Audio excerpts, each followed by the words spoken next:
Hello everyone and welcome to UGC Net Mentor. Guys, this is class number 5th of revision series 3.2. आज हम discuss करेंगे mathematical reasoning with PYQs। यहाँ पे हम केवल exam targeted content आपको deliver करने वाले हैं। गाइस, मैं बता दूं कि यहाँ पर इस यूनिट से हम उन टॉपिक्स को करने वाले हैं जो कि 5 स्टार रेटिंग की टॉपिक है, जहां से most of the time question आपके एग्जाम में पूछे जाते हैं। तो अगर आपने इस क्लास को एंड तक देख लिया विदाउट स्किप करते हुए, तो आई एम श्योर आप इस यूनिट के अंदर काफी अच्छा स्कोर कर लेंगे। तो काफी इंपॉर्टेंट क्लास रहने वाली है आप सभी के लिए। बट इससे पहले हम आगे बढ़े, मैं बताता हूँ कि मैंने इस रिवीजन सीरीज की 4 क्लासें ऑलरेडी ले ली हैं आप सभी के लिए, जिसमें हमने टीचिंग एप्टीट्यूड, रिसर्च एप्टीट्यूड, इसके अलावा कम्युनिकेशन हो गया, आरसी हो गया, इनको हमने ऑलरेडी डिस्कस कर लिया है मिनिमम टाइम में।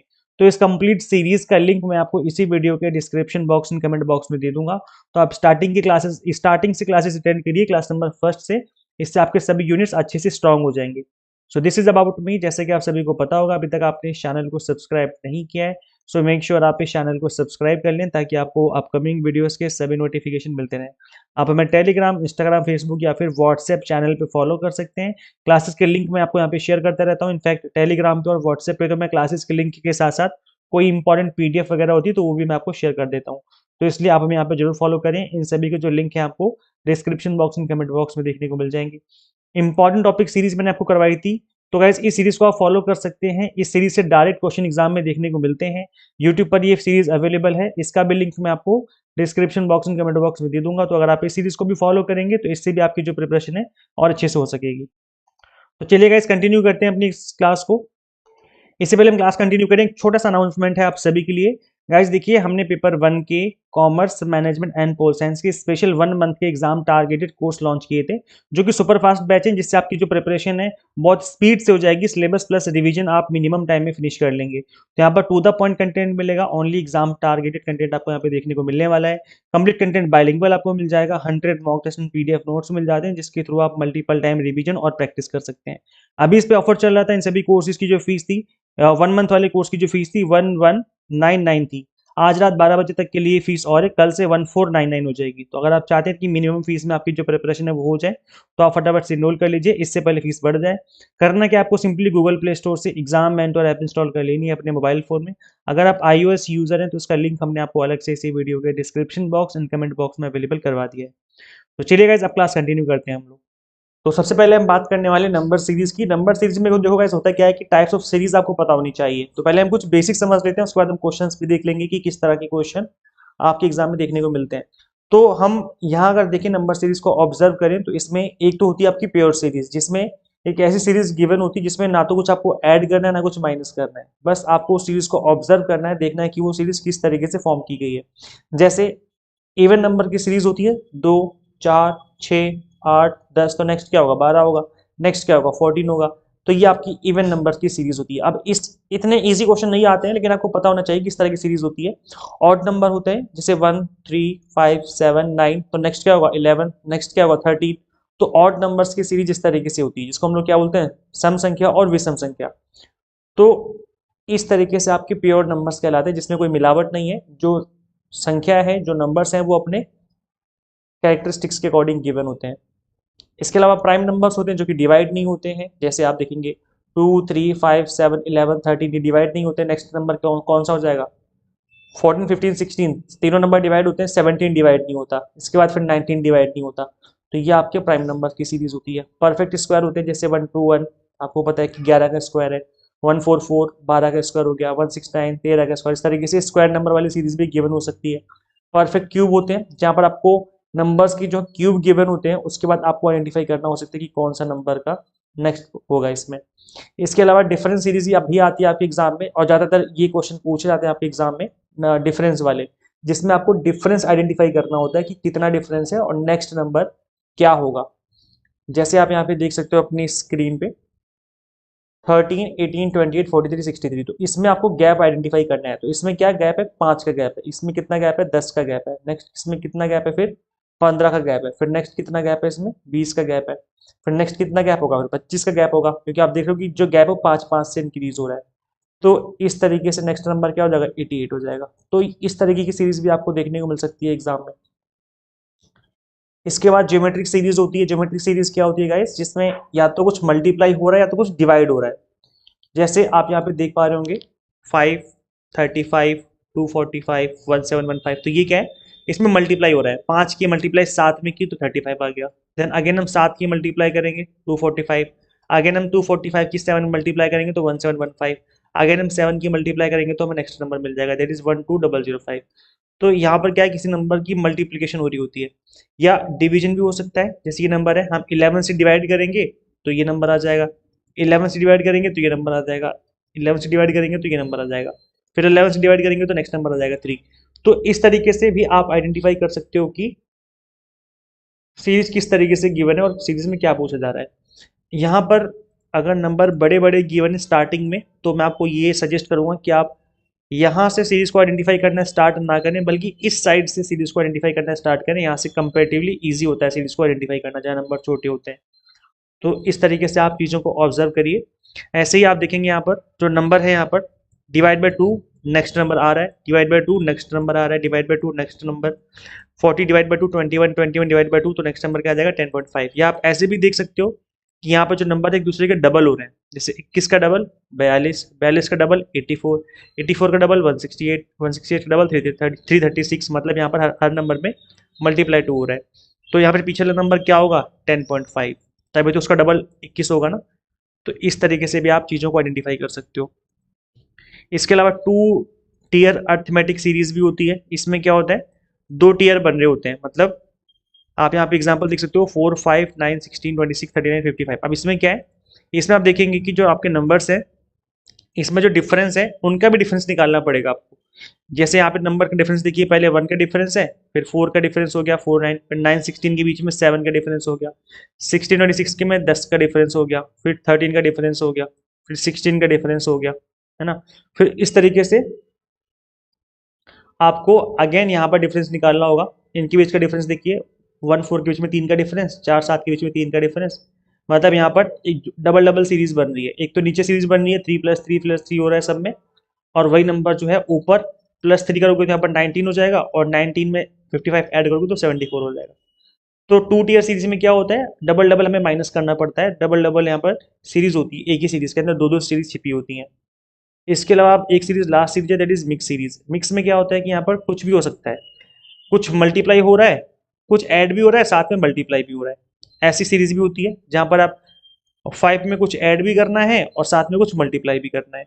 इस तरीके की सीरीज भी होती है, और इस तरह के क्वेश्चन भी एग्जाम में देखने को मिल सकते हैं। जैसे सीरीज है 7, 15, 32, 67, 138, इस तरह की सीरीज गिवन है। अब यहाँ पे आप देखेंगे कि जो नेक्स्ट नंबर बन रहा है ना, 7 के बाद जो नेक्स्ट नंबर बन रहा है 15, वो कैसे बना, 7 की मल्टीप्लाई 2 में करी और +1 कर दिया तो 15 हो गया।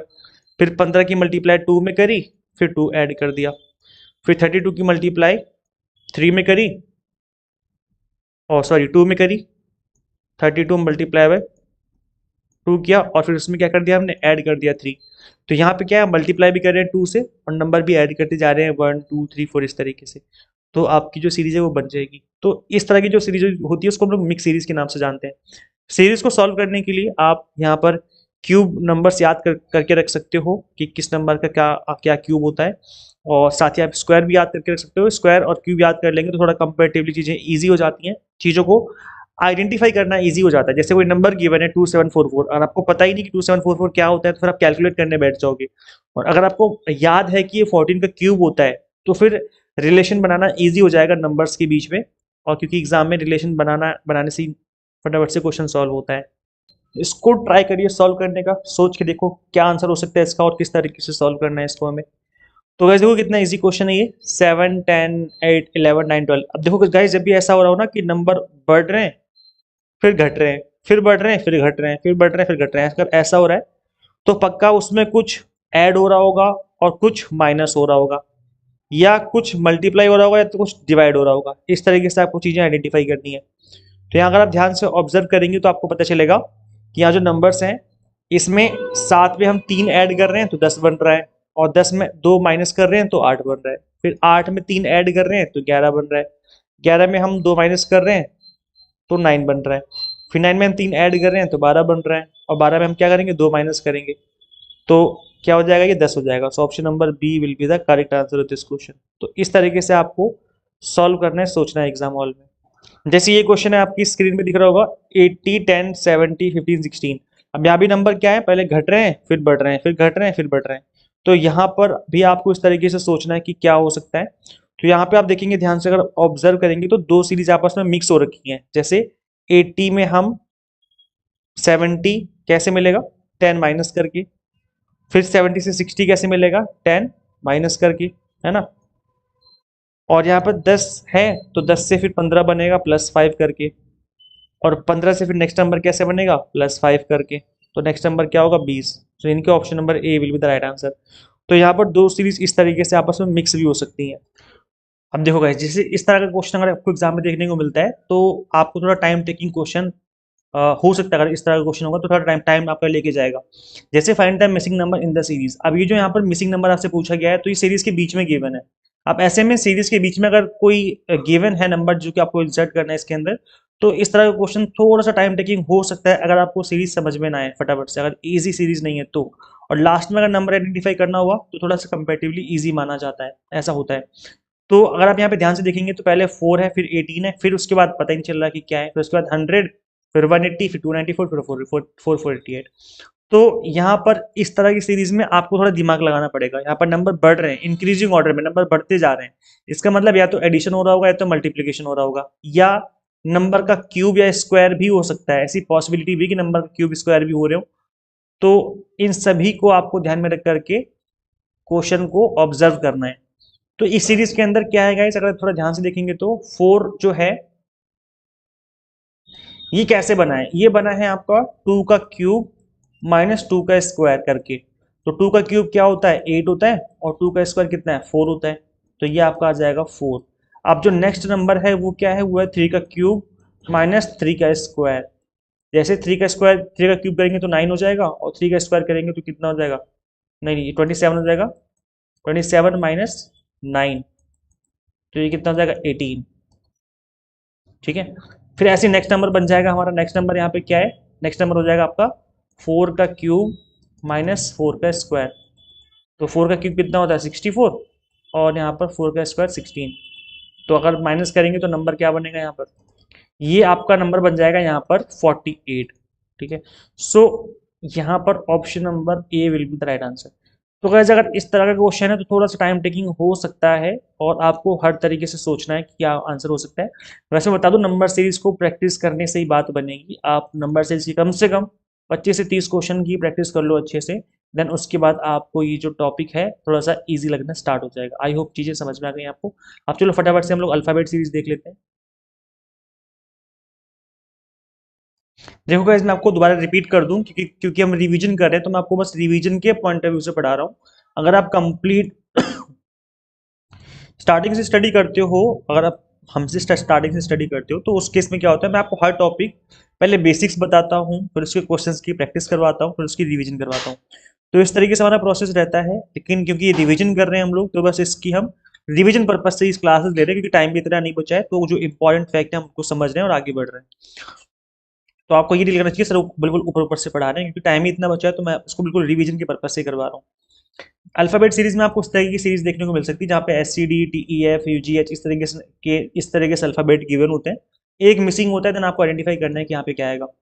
तो गाइस देखिए, यहाँ पर आप देख सकते हो क्लियरली दैट आपको इसमें ऑब्जर्व करना होगा कि इनमें क्या रिलेशन बन रहा है। जैसे एस के बाद टी आता है, टी के बाद यू आता है, यू के बाद वी आता है, वी के बाद डब्ल्यू आता है। तो यहाँ पर पहला अल्फाबेट क्या बनना चाहिए, वी बनना चाहिए।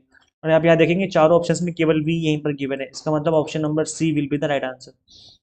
इस तरीके से एक ही बार में एक ही झटके में आंसर निकल सकता है। इसके अलावा आप देखेंगे जो नेक्स्ट सीरीज है, जैसे CD है, CD फिर EF फिर GH फिर IJ आना चाहिए, तो IJ ये रहा, है ना। फिर KL। इस तरीके से अल्फाबेट आपस में रिलेटेड है। Sorry guys. चलो आगे बढ़ते हैं। जैसे ये आपके सामने एक नया क्वेश्चन मैंने ओपन किया हुआ है। सो इस सीरीज के अंदर आप देखेंगे कि यहाँ पर जो अल्फाबेट गिवन है, इसमें कोई ना कोई ऐसा होगा जो कि रिलेशन बना रहा होगा। अगर आप ध्यान से ऑब्जर्व करेंगे इस सीरीज को, तो आपको पता चलेगा कि यहाँ पर जो अल्फाबेट है, LA हो गया, फिर LA हो गया, फिर LA हो गया, फिर LA हो गया। यहाँ पर मतलब LA जो है वो कंफर्म है कि सेकंड और फोर्थ पोजीशन पे LA रहेगा ही रहेगा। तो LA से कुछ लेने देना नहीं आपको। आगे सीरीज देखेंगे तो यहाँ पर EF फिर GH फिर IJ, तो यहाँ पे क्या आएगा, KL, है ना, KL। एल कौन सी पोजीशन पे, फर्स्ट और थर्ड पोजीशन पे, और बाकी एल ए जो है वो सेकंड और फोर्थ पोजीशन पे फिक्स है कि वहां पे वो होना ही है ना। तो यहाँ पर के एल एल ए मतलब option number D will be the right answer. इस तरीके से आपको अल्फाबेट सीरीज के क्वेश्चन देखने को एग्जाम में मिल सकते हैं। अब हम बात करेंगे वॉच बेस्ड क्वेश्चन की, जहां पर आपको घड़ी के सुई के बीच में बताना पड़ता है कि कितने डिग्री का एंगल बन रहा है। तो इस तरह का क्वेश्चन भी एग्जाम में देखने को मिला है और ये आपको पता होना चाहिए। सिंपल सा फॉर्मूला है, अगर आप इस फॉर्मूले को याद कर लेंगे तो अगर इससे क्वेश्चन बनेगा तो आप इजीली इसका आंसर कर पाएंगे।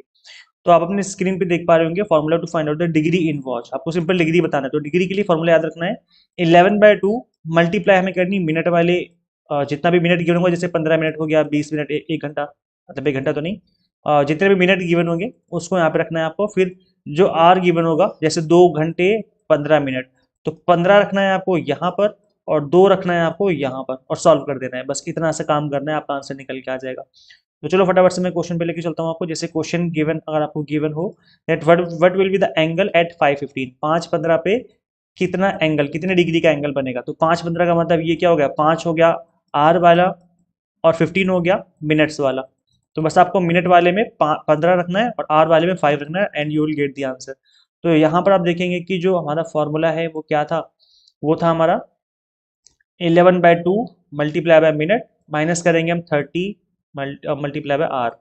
ठीक है, तो 11/2 तो फिक्स है हमारा फॉर्मूले वाला, मल्टीप्लाई बाय मिनट। अब मिनट में यहाँ पर 15 मिनट गिवन था, 5:15 टाइम क्या था, 5:15 था ना, तो यहाँ पर 15 आ जाएगा, माइनस 30 और आर में कितना है 5, आर मतलब घंटे वाला, आर वाला नंबर कितना है तो 5 है। तो इसको हम सॉल्व करेंगे तो यहाँ पे हो जाएगा 7.5, 11 मल्टीप्लाई बाय 7.5 हो गया और 5 3 15, 150 हो गया। इसको माइनस करेंगे तो याद रखना ये मोड है फॉर्मूले में, याद रखिएगा जो फॉर्मूला है ये है हमारा मोड। इस जगह पर ये मोड का मतलब होता है कि जब हम इस इक्वेशन को सॉल्व करेंगे और जब हमारा आंसर आएगा अगर वो -2 आ रहा है, इसका मतलब है कि हम इस माइनस वाले साइन को इग्नोर कर देंगे, आंसर हो जाएगा 2। और अगर प्लस का 2 आ रहा है तो कोई दिक्कत ही नहीं है, वो 2 ही रहेगा, क्योंकि डिग्री आपकी माइनस में नहीं हो सकती सुई के अंदर, मतलब सुई बोल रहा हूँ वॉच के अंदर। इस वजह से यहाँ पर जो आपका एंगल बनेगा उसको हम यहाँ पर मोड के अंदर ही शो करेंगे ना। तो यहाँ पर माइनस, अगर इसको सॉल्व करेंगे तो माइनस का आंसर आएगा, माइनस का 67.5 आएगा, लेकिन क्योंकि ये मोड के अंदर है तो हमारा आंसर क्या हो जाएगा 67.5 डिग्री। सो इस तरीके से आपको क्वेश्चन सॉल्व करना है, सिंपल सा क्वेश्चन है, कुछ भी ज़्यादा दिमाग लगाना नहीं है। जैसे 3:30 पे कितने डिग्री का एंगल बनेगा ये बताना है, तो बहुत ईजी क्वेश्चन है। आपको क्या करना है, सिंपल फॉर्मूले में पुट कर देनी वैल्यूज को। तो यहाँ पे क्या करना है आपको, 11/2 मिनट कितना है 30 है, तो यहाँ पे आ जाएगा 30 और आर में कितना आ जाएगा 3 है, तो यहाँ पे आ जाएगा 3। बस इसको सॉल्व कर देना है ना। तो ये हो जाएगा 11 मल्टीप्लाई बाय 2 से डिवाइड करोगे तो 15 हो जाएगा, है ना, माइनस 3 3 9, 90 हो जाएगा। अब इसको हम सॉल्व करेंगे तो कितना निकल के आएगा, ये हो जाएगा आपका 165 और ये माइनस हो जाएगा 90, तो बचेगा 5 और कितना होता है 9 6 15 6 65 75, है ना, आई थिंक 75 डिग्री होना चाहिए। तो इस तरीके से आपको इस क्वेश्चन को सॉल्व करना है। आई होप आपको समझ में आ गया है। इजी क्वेश्चन है, बस आपको थोड़ा ध्यान रखना है इस फॉर्मूले का। फॉर्मूले को याद कर लीजिए, अगर फॉर्मूला याद होगा तो आप क्वेश्चंस को इजीली सॉल्व कर पाएंगे। चलो गाइस, अब हम बात कर लेते हैं सिंपल इंटरेस्ट की, कंपाउंड इंटरेस्ट की। तो ऐसे देखो, सिंपल इंटरेस्ट का सिंपल सा फॉर्मूला है। सिंपल इंटरेस्ट हम लोग कैलकुलेट करते हैं P into R into T divide by 100। अभी PRT क्या है, P का मतलब है प्रिंसिपल अमाउंट जिसको आके आप इन्वेस्ट कर रहे हो, R का मतलब है रेट ऑफ इंटरेस्ट जिस रेट पे आपको ब्याज मिलने वाला है, और T का मतलब है टाइम की कितने सालों कितने ईयर्स के लिए आप लोग यहाँ पर इन्वेस्ट कर रहे हो। तो ये सिंपल सा फॉर्मूला, इसी के ऊपर सारे क्वेश्चन बेस्ड होते हैं इसके। अगर आपको आपको पूछा जाए पी कैलकुलेट करो, तो पी अगर कैलकुलेट करना है तो सिंपल इंटरेस्ट की 100 में मल्टीप्लाई हो जाएगी और आर इंटू टी जो है वो डिवाइड में चला जाएगा, है ना। तो 100 मल्टीप्लाई में ऐसा ही हो जाएगा, divide by R into T हो जाएगा। अगर पूछा जाए कि रेट ऑफ इंटरेस्ट निकालो, तो इसी फॉर्मूले से सारे फॉर्मूले बने हैं। ये एक फॉर्मूला अगर आप याद कर लेंगे तो सारे फॉर्मूले याद हो जाएंगे। रेट ऑफ इंटरेस्ट निकाले हैं तो अगेन वही सिंपल इंटरेस्ट की मल्टीप्लाई 100 में, पी इंटू टी मल्टीप्लाई में डिवाइड में चले जाएंगे नीचे। और अगर टी निकालना हो टाइम, तो अगेन वही सिंपल इंटरेस्ट की मल्टीप्लाई 100 में हो जाएगी और डिवाइड हो जाएगा पी इंटू आर से। तो ये सिंपल सा फॉर्मूला अगर आपको ये याद है तो आप इजीली इस तरह के क्वेश्चंस को सॉल्व कर पाएंगे जो कि सिंपल इंटरेस्ट के ऊपर बेस्ड होंगे, और सिंपल इंटरेस्ट के ऊपर क्वेश्चन बनने के ज़्यादा चांसेस रहते हैं। देखो गाइस, जैसे इस तरह का क्वेश्चन अगर एग्जाम में बनेगा तो आप इजीली कर पाएंगे। How much time will it take for an amount of ₹450 to yield ₹81 as an interest at 4.5%। तो यहाँ पे आपको इंटरेस्ट गिवन है, इंटरेस्ट कितना है 81 है, ठीक है। रेट ऑफ इंटरेस्ट गिवन है 4.5 और इसके अलावा आपको अमाउंट गिवन है that is principal amount is 450। अब यहाँ से आपको क्या पूछा गया है, हाउ मच टाइम, मतलब आपको टी बताना है। तो टी का फॉर्मूला क्या होता है, simple interest multiply by 100 divide by principal amount into rate, यही होता है ना, हमने अभी देखा जस्ट। और ये फॉर्मूला कहाँ से निकल के आया, ये फॉर्मूला सिंपल सा फॉर्मूला जो हमने सीखा था, that was simple interest is equal to P into R into T upon में 100, है ना। इसी फॉर्मूले का यूज करके हमने इसको बनाया है। दैट इज हमें टी निकालना है, तो सिंपल इंटरेस्ट की मल्टीप्लाई 100 में हो जाएगी और पी इंटू आर जो है वो डिवाइड में आ जाएंगे। तो इसी से बनाए, तो सिंपल इंटरेस्ट कितना गिवन है यहाँ पर 81 गिवन है, मल्टीप्लाई बाय 100 हो गया, डिवाइड बाय प्रिंसिपल अमाउंट कितना है 450, multiply by rate of interest that is 4.5। जब आप इसको सॉल्व करेंगे तो हमारा आंसर निकल के आ जाएगा। तो गाइज ये निकल के आ रहा है option number B that is 4, option number B 4 years. तो इस तरह के क्वेश्चन बनेगा तो आप इजीली कर पाएंगे, कोई बड़ी बात नहीं है इस तरह क्वेश्चन करना, है ना। अब हम बात कर लेते हैं कंपाउंड इंटरेस्ट की। तो वैसे देखो कंपाउंड इंटरेस्ट का फॉर्मूला क्या होता है, कंपाउंड इंटरेस्ट को कैलकुलेट करने से पहले हमें अमाउंट कैलकुलेट करना पड़ता है, फिर अमाउंट निकलने के बाद हम सिंपल तरीके से कंपाउंड इंटरेस्ट कैलकुलेट कर सकते हैं। तो अमाउंट का फॉर्मूला क्या होता है, when interest is compounded annually, मतलब हर साल, एक साल में एक बार इंटरेस्ट लगेगा, तब उस केस में क्या होगा, amount is equal to P that is principal amount bracket में 1 प्लस आर अपॉन में 100 की पावर एन। अब यहाँ पर आर क्या है, रेट ऑफ इंटरेस्ट, पी क्या है प्रिंसिपल अमाउंट और आर क्या है, आर है नंबर ऑफ ईयर्स की कितने टाइम में जो है आपका टाइम, कितने साल के लिए इन्वेस्ट कर रहे हो। प्रिंसिपल का मतलब क्या होता है, मूलधन, है ना। तो यहाँ पर एक बार हमारा अमाउंट निकल गया तो हम कंपाउंड इंटरेस्ट निकाल सकते हैं। कंपाउंड इंटरेस्ट क्या होता है, अमाउंट माइनस प्रिंसिपल अमाउंट। तो सपोज करो अगर अमाउंट निकल के आता है 210 रुपये, प्रिंसिपल है 200 रुपये, तो उस केस में हमारा कंपाउंड इंटरेस्ट कितना हो जाएगा 10 रुपये। तो कंपाउंड इंटरेस्ट हम इस तरीके से निकालते हैं। अब यहाँ पर कंपाउंड इंटरेस्ट तभी निकलेगा जब आप पहले अमाउंट कैलकुलेट करें। अमाउंट का मतलब होता है कि टोटल अमाउंट कितना हो गया है। जैसे सपोज करो मैंने एक बैंक में 400 रुपये जमा करे 3 सालों के लिए, 3 ईयर्स के लिए। अब ये प्रिंसिपल अमाउंट कहलाएगा और आफ्टर 3 ईयर्स मेरा कितना अमाउंट हो जाएगा एट द रेट ऑफ 10% के हिसाब से। तो फॉर एग्जाम्पल, मैं एक एग्जाम्पल लेके बता रहा हूँ, एक एग्जाम्पल ही दे रहा हूँ मैं, मतलब मैं कंफर्म नहीं बता रहा कि ये अमाउंट होगा। एक एग्जाम्पल के तौर पे 445 रुपये हो गए, एक एग्जाम्पल के तौर पे। तो ये जो 3 साल के बाद जो मेरा अमाउंट हो गया ना 445, इसको कहा जाता है अमाउंट, जिसको कि हम यहाँ पर कैलकुलेट कर रहे हैं। दिस इज अमाउंट जिसको हम कैलकुलेट करते हैं 445। अब जब हम 445 में 400 माइनस कर देंगे दैट इज प्रिंसिपल अमाउंट, तो डिफरेंस कितना है इसका 45। जो 45 है दैट इज मेरा कंपाउंड इंटरेस्ट, कि मुझे इतना इंटरेस्ट मिला है। तो इस तरीके से हम यहाँ पर कंपाउंड इंटरेस्ट कैलकुलेट करते हैं। तो ये फॉर्मूला है जब हमारा एनुअली लगता है इंटरेस्ट। अगर हाफ ईयरली लगेगा तो यहाँ पर जो एन है वो 2n हो जाएगा और रेट को हम 2 से डिवाइड कर देंगे, सिंपल, बाकी सब कुछ वही रहेगा। और क्वार्टरली है तो यहाँ पर जो एन है उसमें 4 से मल्टीप्लाई हो जाएगा और रेट 4 से डिवाइड हो जाएगा। तो इतना सा कर रहा है बस and you will get the answer.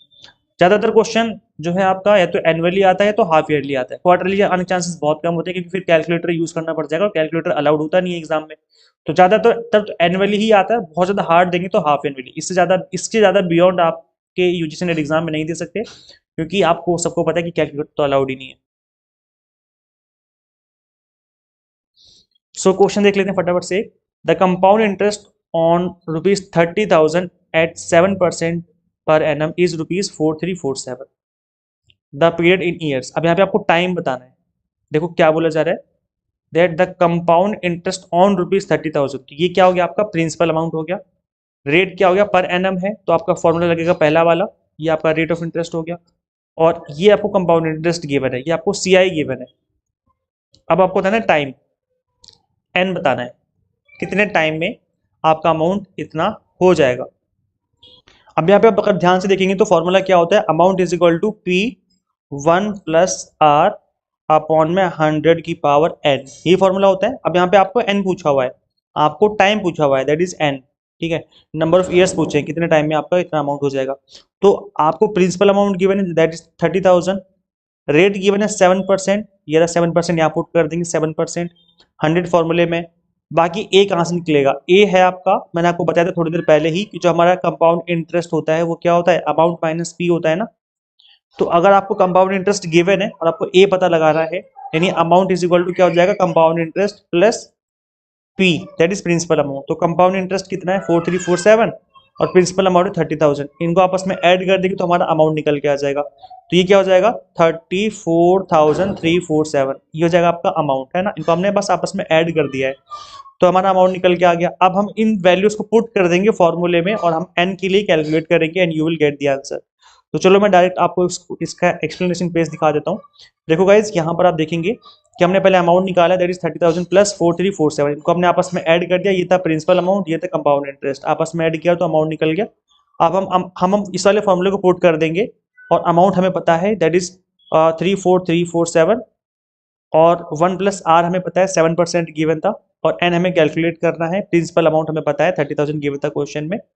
अब यहाँ पर क्या हो जाएगा, 100 की मल्टीप्लाई 1 में करेंगे, 7 ऐड कर देंगे तो 107 बटे में 100 और इसकी पावर हो जाएगी n। ठीक है, जैसे कि होता ही सिंपल, हम मैथ यहाँ पे सॉल्व कर रहे हैं। और यहाँ पर 34347 है और ये मल्टीप्लाई में है, इक्वल की साइड मल्टीप्लाई में है, इक्वल की साइड कोई वैल्यू मल्टीप्लाई में है तो इक्वल की साइड डिवाइड में आ जाती है ना। तो ये जो वैल्यू है डिवाइड में आ जाएगी। सो यहाँ पर 30,000 हो जाएगा डिवाइड में और 34347 ऊपर हो जाएगा।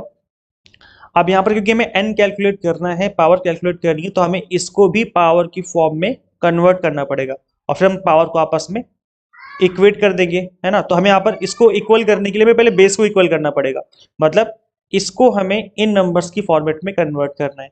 तो थोड़ा ध्यान से अगर ऑब्जर्व करेंगे तो आपको पता चल जाएगा कि यहाँ पर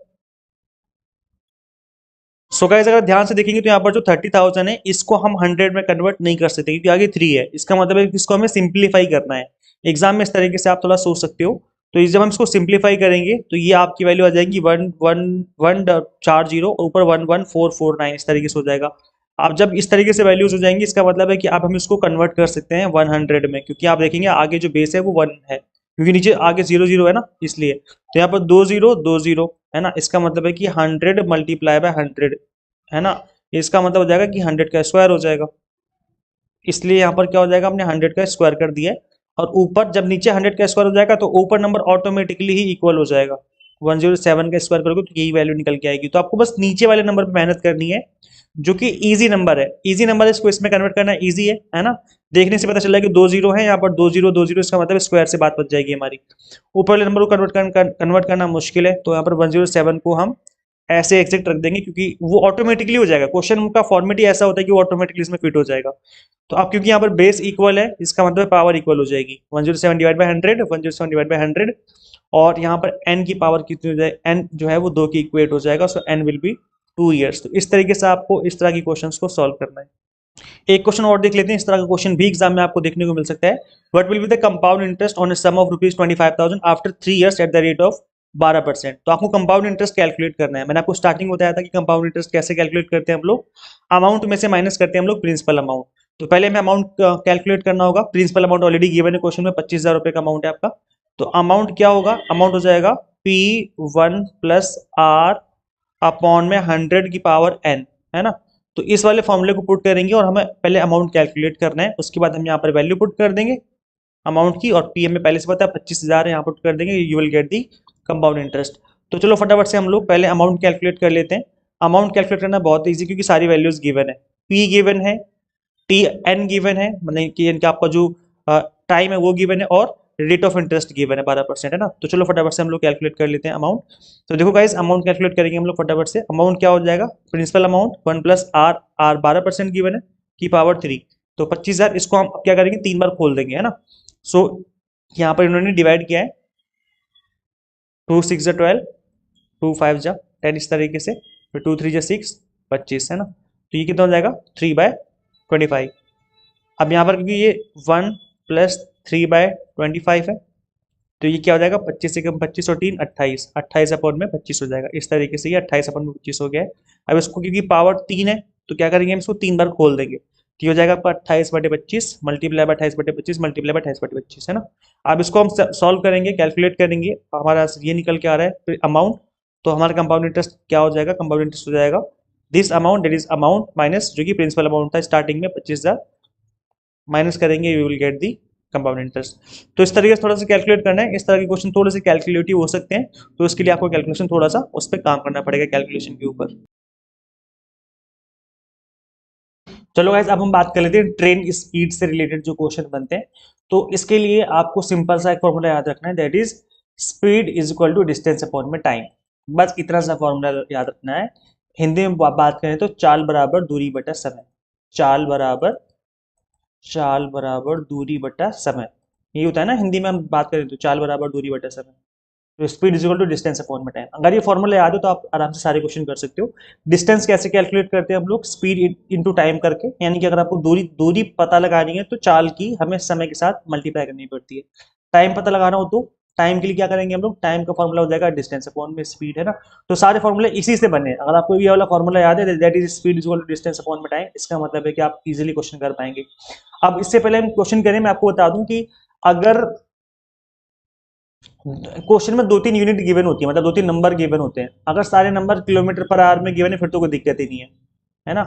और अगर एक गिवन है 10 किलोमीटर पर आवर और दूसरी यूनिट गिवन है 3 मीटर पर सेकंड, तो फिर ऐसे में आपको इस किलोमीटर पर आवर को मीटर पर सेकंड में कन्वर्ट करना पड़ेगा, फिर आंसर निकालना पड़ेगा।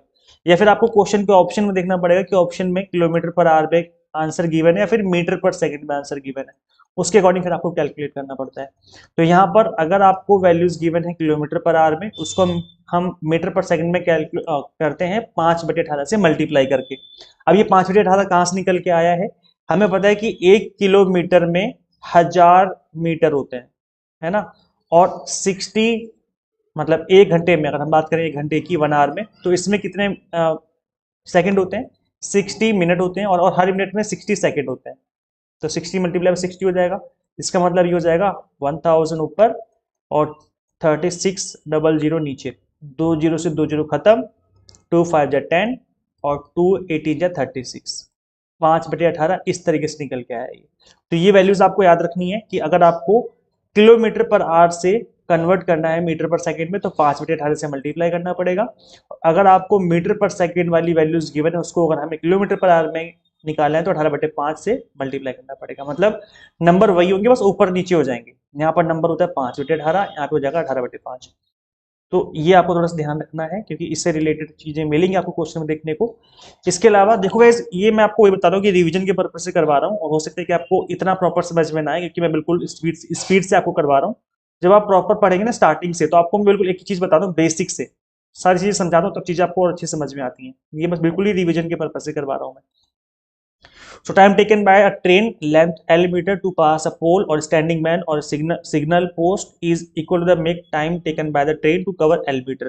मतलब अगर कोई ट्रेन जा रही है और यहाँ पर एक आदमी खड़ा है या कोई खंबा खड़ा है यहाँ पर, तो इसको क्रॉस करने में कितना टाइम लगेगा, उतना ही टाइम लगेगा जितना कि ट्रेन की लेंथ है। ट्रेन की अगर लेंथ एग्जाम्पल के तौर पे 200 मीटर है, तो इस 200 मीटर को कवर करने में जितना उसको टाइम लगेगा ना, जितने सेकंड लगेंगे, उतना ही सेकंड का टाइम लगेगा उस इंसान को कवर करने में। सिंपल सा क्वेश्चन है, सिंपल सा लॉजिक है, कोई बड़ी बात नहीं है। Time taken by train of length L meter to pass a stationary object L, जिसकी लेंथ B मीटर है, तो उस केस में टाइम कितना लगेगा, time taken by train to cover L plus B meter. देखो गाइज, यहाँ पर क्या बोला जा रहा है कि एक ट्रेन आ रही है और यहाँ पर अब कोई इंसान नहीं खड़ा, अब एक प्लेटफॉर्म है। अब प्लेटफॉर्म की जो डिस्टेंस होती है ना, प्लेटफॉर्म काफी बड़ा होता है, तो इस ट्रेन को, इस प्लेटफॉर्म को क्रॉस करने में कितना टाइम लगेगा। तो यहां पर अब क्या करेंगे हम, जो ट्रेन की लेंथ है L, वो और जो स्टेशनरी ऑब्जेक्ट है दैट इज आपका प्लेटफॉर्म हो गया, उसको, इन दोनों को हम ऐड कर देंगे L प्लस बी। अब सपोज करो ट्रेन की जो लेंथ है वो 200 मीटर है और जो आपका ये प्लेटफॉर्म है वो 300 मीटर है, तो ऐसे में अब इन दोनों को ऐड कर देंगे, 500 मीटर ऐड कर दिया। अब इस 500 मीटर को कवर करने में जितना टाइम लगेगा ना, जितने टाइम लगेगा इस 500 मीटर को कवर करने में, उतना ही टाइम लगेगा उसको इस stationary object that is platform को कवर करने में। तो ये सिंपल सी चीजें जो कि बेसिक्स आपको पता होनी चाहिए, नहीं तो क्वेश्चन नहीं कर पाओगे, दिक्कत होगी, है ना। अगर दो ट्रेनें आ रही हैं, सेम डायरेक्शन में चल रही हैं, एक की स्पीड u है, एक की स्पीड v है, तो उसकी रिलेटिव स्पीड क्या हो जाएगी, u माइनस वी। और अगर दोनों अपोजिट डायरेक्शन में आ रही होता है ना, कि एक ट्रेन जा रही, एक ट्रेन आ रही है, तो अब बताओ कितने टाइम में ये क्रॉस कर लेंगे। तो इस केस में फिर हमें इनकी जो स्पीड है उनको हमें प्लस करना पड़ता है, यू प्लस वी करना पड़ेगा। Distance is equal to, sorry, speed is equal to distance upon time वाले वैल्यू में इसको फिर हमें इस वैल्यू को यहाँ पर पुट करना पड़ता है। तो ये कुछ बेसिक्स है जो कि आपको पता करने ही पड़ेंगे, तभी क्वेश्चन सॉल्व कर पाओगे, अदरवाइज फिर क्वेश्चन सॉल्व करने में बहुत दिक्कत आती है, क्वेश्चन समझ में नहीं आती कि क्या चल रहा है। चलो मैं आपको डायरेक्ट क्वेश्चन में लेके चलता हूँ तो समझ में आएगा। A train running at a speed of 60 kilometer per hour cross a pole in 9 second. एक ट्रेन है जो कि 60 किलोमीटर पर आवर की स्पीड से चल रही है, वो एक पोल को क्रॉस कर जाती है 9 सेकंड के अंदर। What is the length of the train, आपको ट्रेन की लेंथ बतानी है। तो सिंपल सा फॉर्मूला लगेगा, speed is equal to distance upon में time.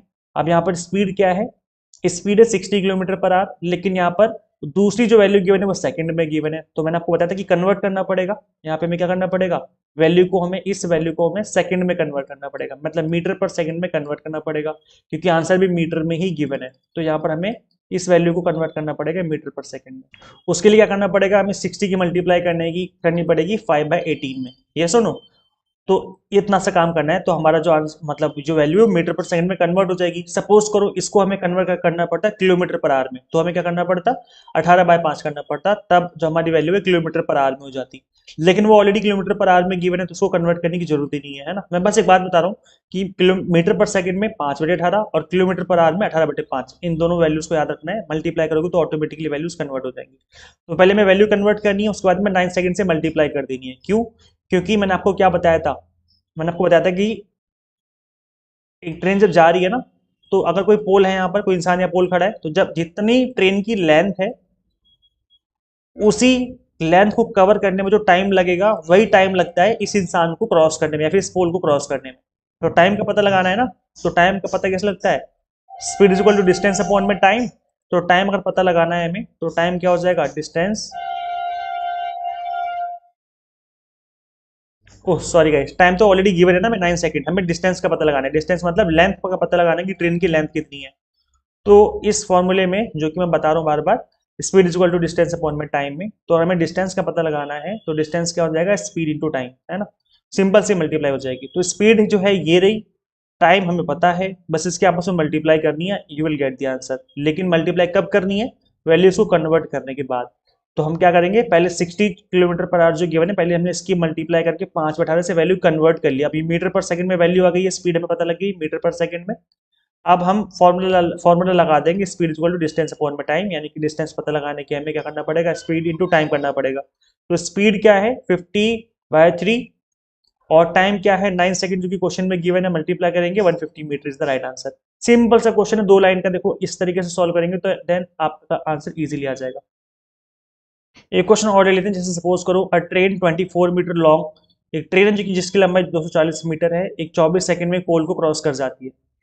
How long it will take to pass a platform 650 meter long, एक प्लेटफॉर्म जिसकी लंबाई 650 मीटर है, कितने टाइम में उसको क्रॉस करेगी, है ना। सो यहाँ पर अगेन क्या करना है, आपको टाइम निकालना है। तो स्पीड क्या होता है, डिस्टेंस अपॉन में टाइम होता है, और टाइम निकालना होगा तो टाइम कैसे निकलेगा, टाइम निकलेगा डिस्टेंस अपॉन में स्पीड करके। अब यहाँ पर डिस्टेंस जो है वो क्या होगी, डिस्टेंस मैंने आपको पहले भी बताया था कि अगर कोई ट्रेन आ रही है तो उस केस में प्लेटफॉर्म और ट्रेन दोनों की लंबाई को ऐड कर दिया जाएगा, है ना। याद है मैंने बेसिक्स में बताया था थोड़ी देर पहले ही। तो यहाँ पर 650 मीटर ये और 240 मीटर ये, इनको आपस में ऐड कर दिया जाएगा, इस वो बन जाएगी हमारी डिस्टेंस। तो 6 2 8 890, है ना, 6 2 8 890, ठीक है 890। और स्पीड क्या है, स्पीड हमें पता लगानी है, तो स्पीड कैसे पता लगेगी, स्पीड पता लगेगी हमें डिस्टेंस अपॉन में टाइम करके। तो पहले हम स्पीड कैलकुलेट कर लेते हैं। ट्रेन जो है 240 मीटर लंबी 24 सेकंड में पोल को क्रॉस कर रही है, तो डिस्टेंस जो है 240 मीटर है ट्रेन की, जो कि क्रॉस कर रही है 24 सेकंड में। 24 से डिवाइड कर दो तो ये क्या हो जाएगा 10। भाई हमने इसी फॉर्मूले में वैल्यू को पुट किया है, speed equal to distance upon में टाइम। तो यहाँ पे स्पीड क्या निकल के आ गई, स्पीड निकल के आ गई 10 मीटर पर सेकेंड। अब ये जो स्पीड हमने निकाली है यहाँ पुट कर दो वैल्यू, 10 पुट कर दो, कट कर दो, 89 आ गया, 89 सेकेंड। देखो इस तरह के क्वेश्चन मिलेंगे एग्जाम में, और डायरेक्ट इसी तरह के क्वेश्चन मिलेंगे, बस वैल्यूज वैल्यूज अलग होती हैं। तो अगर इस तरह की क्वेश्चन अगर आप कर पा रहे हो, समझ पा रहे हो, इसका मतलब है कि आप इजीली क्वेश्चन एग्जाम में कर पाओगे। क्वेश्चन थोड़ी प्रैक्टिस और करनी है आपको, प्रैक्टिस कर लेना थोड़ी सी क्वेश्चन की और। अब हम बात कर लेते हैं बोट एंड स्ट्रीम की, and then this will be the last topic. So guys देखो यहाँ पर बोट एंड स्ट्रीम में भी वही सेम फॉर्मूला लगेगा आपका। इसमें भी वही सेम फॉर्मूला लगेगा, that is speed is equal to distance upon में टाइम, यानी कि चाल बराबर दूरी बटे समय। तो वही सिंपल फॉर्मूला है, बस आपको ये याद रखना है कि जो डायरेक्शन है बोट की वो पानी में यानी नदी की तरफ, नदी इस तरफ बह रही है तो बोट भी इधर को बह रही है, और अगर नदी इस तरफ बह रही है बोट अगर अपोजिट डायरेक्शन में बह रही है, तो बस इतना ध्यान रखना है। तो इसको ध्यान रखोगे तो क्वेश्चन इजीली बन जाएगा विदाउट एनी मिस्टेक। सो अगर if the speed of a boat in still water is u kilometre, अगर तो ठहरे हुए पानी में, मतलब अगर तालाब का पानी ठहरा हुआ होता है, नदी का पानी में बहाव होता है, तो अगर ठहरा हुआ पानी में अगर बोट की speed you kilometre per our है, और जो स्ट्रीम है, स्ट्रीम मतलब जो नदी की धारा है, उसकी स्पीड अगर वी किलोमीटर पर आवर है, तो उस केस में अगर स्पीड डाउन स्ट्रीम मतलब अगर नदी का पानी इधर को बह रहा है और नाव भी इधर को जा रही है, तो उस केस में फिर स्पीड अगर हम कैलकुलेट, मतलब जो स्पीड होती है वो यू प्लस वी हो जाती है। मतलब जो नदी की ताकत है, पानी नीचे की तरफ जो बह रहा है, उसमें अगर नाव खड़ा करोगे तो अपने आप बहने लग जाएगी, नहीं नीचे की तरफ, है ना, पानी के साथ बहने लग जाएगी। इसका मतलब है कि एक तो नाव खुद भी अपनी स्पीड लेके चलेगी, और उसमें नदी की जो पानी की ताकत है वो भी उसमें ऐड हो जाएगी, है ना, तो यू प्लस वी हो जाएगा, दोनों की पावर आपस में ऐड हो जाएगी, दोनों की स्पीड आपस में ऐड हो जाएगी। और अगर स्पीड अपस्ट्रीम है, मतलब अगर नदी इस तरह बह रही है इस तरीके से, और जो नाव है वो अपोजिट डायरेक्शन में चल रही है, तो यहाँ पर हमें माइनस करना पड़ेगा, क्योंकि यहाँ पर हमें ज़्यादा ताकत लगानी पड़ेगी, दोनों की एनर्जी को माइनस करना पड़ेगा। तो यू जो है वो आपकी बोट की एनर्जी है, वी जो है आपके स्ट्रीम की एनर्जी है, मतलब उसकी स्पीड है किलोमीटर पर आवर में, है ना, तो इसको हमें माइनस करना पड़ेगा, then you will get the speed up stream. तो ये दो फॉर्मूले जो कि आपको याद रखने हैं। इसके अलावा एक चीज और है, that if the speed down stream is A kilometer per hour, the speed of up stream is B kilometer per hour. Down stream की स्पीड दे दी, अप स्ट्रीम की स्पीड दे दी। अब आपसे पूछ लिया कि बताओ स्पीड इन स्टिल वाटर की, एक बोट की स्टिल वाटर में कितनी स्पीड होगी, तो दोनों को ऐड करो, कुछ नहीं करना, दोनों को ऐड करना, दो से डिवाइड करो तो you will get the answer. और रेट ऑफ स्ट्रीम अगर पूछ ले कि बताओ कि जो स्ट्रीम है यानी कि जो नदी है उसकी, उसका रेट कितना है, उसकी स्पीड कितनी है, तो सिंपल माइनस करना है दोनों वैल्यूज को, दो से डिवाइड करना है। तो ये है। अब देखो मैं अगेन वही बोलूंगा, मैं बिल्कुल बेसिक्स बता रहा हूँ आपको, ऊपर ऊपर से पढ़ा रहा हूँ। मैं बहुत इन डेप्थ पढ़ाऊंगा तो आपको चीजें बहुत अच्छे से समझ में आएंगी, लेकिन मैं बिल्कुल ही ऊपर ऊपर से लेके चल रहा हूँ आपको, तो मैं भी शायद उतना ज्यादा डिटेल में आपको समझ में ना आए, बट फिर भी क्योंकि रिवीजन पर्पज से तो बस मैं आपको रिवाइज ही करवा रहा हूँ। गाइस देखो यहाँ पर क्वेश्चन गिवन है, a boat can travel with the speed of 13 kilometer per hour in still water, ये आपको यू गिवन है। If the speed of the stream 4 kilometer, ये आपको v गिवन है। Find the time taken by the boat to go to 68 kilometer, तो ये आपको distance given है ना। तो यहाँ पर स्पीड क्या हो जाएगा, time taken by to go to the down stream. Down stream में क्या होता है, डाउन स्ट्रीम हम ऐड कर देते हैं, यानी कि u प्लस वी कर देते हैं हम लोग। तो u कितना है, 13 है, यानी कि जो बोट की स्पीड है। फिर v क्या है, जो कि स्ट्रीम की स्पीड है, 4 गिवन है, 4 गिवन है, ये रहा। तो 13 4 कितना हो जाएगा, 17 हो जाएगा, 17 किलोमीटर पर आवर हो जाएगा। स्पीड में पता लगी, डिस्टेंस आपको गिवन है, और आपको क्या पता लगाना है, टाइम पता लगाना है, फाइंड द टाइम टेकन। तो स्पीड इज इक्वल टू क्या होता है, डिस्टेंस अपॉन में टाइम। टाइम पता लगाना है तो ये क्या हो जाएगा, डिस्टेंस अपॉन में स्पीड। अब डिस्टेंस कितनी है, 68 किलोमीटर का पूछा हुआ है कि 68 किलोमीटर कवर करने में कितना टाइम लगेगा, और टाइम हमें पता लगाना है, स्पीड हमें पता लगा ली 17, है ना। तो डिवाइड करो चलो फटाफट से, सिंपल है, 17 4 से कितना होता है 68, यानी कि option number C will be the right answer. इतने इजी क्वेश्चन है गाइस, और इसी लेवल के क्वेश्चन आपको एग्जाम में देखने को मिल सकते हैं। देखो गाइस कितना इजी क्वेश्चन है ये वाला, इस तरह क्वेश्चन भी एग्जाम में मिल सकता है आपको। If in 1 hour a boat goes 11 kilometer along the stream, stream के साथ जाती है 11 किलोमीटर की स्पीड से, and 5 kilometer against the stream, the speed of the boat in still water. याद है मैंने आपको थोड़ी देर पहले ऊपर ही बताया था कि स्टिल वाटर में पूछा जाए कि कितनी स्पीड है बोट की, तो उस केस में a प्लस बी करना है, डिवाइड बाय 2 कर देना है, you will get the answer. तो यहाँ पर 11 प्लस 5 डिवाइड बाय 2, तो कितना हो जाएगा, ये 16 डिवाइड बाय 2 मतलब 8, 8 will be the right answer. और अगर इसी क्वेश्चन में ये पूछ लिया जाए, बोट के अलावा ये पूछ लिया जाए कि find the speed of the जो आपका नदी है, नदी की धारा, है ना, सो उसकी स्पीड अगर पूछ ली जाए तो क्या हो जाएगा, a minus B divide by 2 कर देंगे हम लोग, तो वो हो जाएगा 11 माइनस 5 डिवाइड बाई 2। 11 में से 5 जाएगा तो कितना बचेगा, 6 डिवाइड बाई 2, यानी कि 3 किलोमीटर। तो ये हो जाएगा स्पीड ऑफ रिवर या स्पीड ऑफ स्ट्रीम, ठीक है।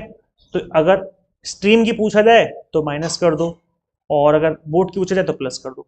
तो ये थोड़ी देर पहले हमने बेसिक समझे थे, उसी में ये चीज भी गिवन थी, और इसी तरह के क्वेश्चन एग्जाम में देखने को मिल सकते हैं। गाइस देखो जिस तरीके से मैं आपको अभी आज पढ़ा रहा था, इसी तरीके से मैंने कंप्लीट कोर्स डिजाइन कर रखा है, जिसको आप मिनिमम टाइम में फिनिश कर सकते हैं। अगर आपको मेरा पढ़ाया हुआ आज अच्छा लगा है तो आप सुपर फास्ट बैच ज्वाइन कर सकते हैं दिसंबर एग्जाम के लिए, जो कि 1 मंथ के लिए स्पेशली हमने इसको डिजाइन किया है। Paper 1, commerce, management, pol science के सभी की कोर्सेज हमने मिनिमम ड्यूरेशन में आपको अवेलेबल करवा दी है। अगर आप जून 2026 के लिए टारगेट करके चल रही हैं, दिसंबर एग्जाम आपका सिर्फ ट्रायल रहने वाला है, तो ऐसे में मैं आपको रिकमेंड करूंगा कि मिनिमम आपको 6 मंथ कोर्स इनरोल कर लेना चाहिए, जिससे आपकी दिसंबर की प्रिपरेशन प्लस जून की प्रिपरेशन, दोनों की प्रिपरेशन आपकी हो जाएगी। तो आप 6 मंथ वाला कोर्स भी कंसिडर कर सकते हैं। कोर्सेज को ओपन करके आप वहाँ पे देखना, वैलिडिटी का ऑप्शन के अंदर आपको 6 मंथ का कोर्स भी देखने को मिल जाएगा। जैसे कि मैंने बताया था वीडियो की स्टार्टिंग में कि कंप्लीट कंटेंट बायलिंगुअल रहता है, तो किसी को लैंग्वेज की तो कोई दिक्कत नहीं रहेगी। 100 मॉक टेस्ट रहते हैं प्रैक्टिस करने के लिए, पीडीएफ नोट्स रहते हैं जिसके थ्रू आप मल्टीपल टाइम रिवीजन और प्रैक्टिस भी कर सकते हैं। बस एक काम करना है आपको, गूगल प्ले स्टोर से एग्जाम मेंटोर ऐप इंस्टॉल कर लेनी है। अगर आप iOS यूजर है तो उसका लिंक हमने आपको अलग से इसी वीडियो के description box and comment box में अवेलेबल करवा दिया है। सो गाइस, आप देखो मैंने अपना काम कर दिया है, तो आप लोग भी अपना काम कर दीजिए, शेयर कर दीजिए इस वीडियो को उन सभी के साथ जो भी यूजीसी नेट की प्रिपरेशन कर रहे हैं। And subscribe for UGC NET update and assistant professor job related updates. Guys मिलते हैं फिर हम लोग नेक्स्ट वीडियो में। Till then keep watching UGC NET mentor. Thank you so much.